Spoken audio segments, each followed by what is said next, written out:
Yer kürəsinin təbii ehtiyatları tükənmək üzrədir. Qlobal istehlakın faktı yoxlaması. Yer xəbərdarlıq etmir, sadəcə daha az verir. Su tapmaq çətinləşir. Okeanlarda balıqlar azalır. Torpaqlar daha da yoxsullaşır. Və bütün bunlar uzaq gələcəkdə deyil, hal-hazırda baş verir. Bugün planetimizin ehtiyatları ilə əslində nə baş verdiyini, rəqəmləri, faktları və real vəziyyəti araşdıracağıq. 2025-ci ilin məlumatlarına görə, yer kürəsində 8 milyarddan çox insan yaşayır. 2050-ci ilə qədər sayımız təxminən 9,7 milyard olacaq. Lakin əsas problem insanların sayı deyil. Əsas problem hər birimizin istehlak etdiyimiz məhsulların miqdarındadır. Hər il bəşəriyyət planetin bərpa edə biləcəyindən təxminən 1,7 dəfə çox resursdan istifadə edir. Xüsusi bir tarix var. Ekoloji borc günü. Bu, yer kürəsinin illik təbii büdcəsinin rəsmi olaraq tükəndiyi andır. Misal üçün, bugün 2023-cü ildə 2 avqustda, 2024-cü ildə isə 1 avqustda qeydə alınıb.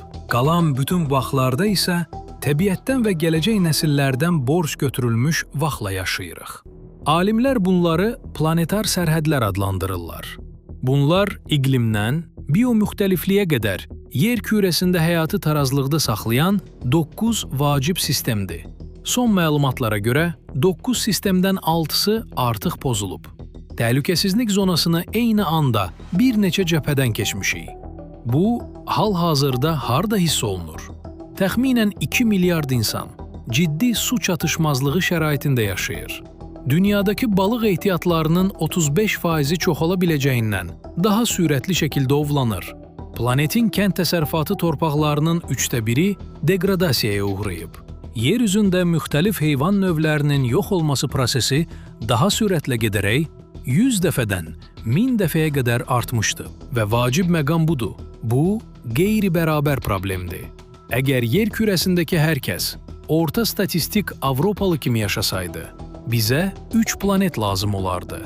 Əgər hər kəs orta statistik Amerikalı kimi yaşasaydıq, bizə 5 planet lazım gələrdi. Yada salaq ki, hazırda dünyada 1 milyard insanın hələ də elektrik enerjisinə kifayət qədər çıxışı yoxdur.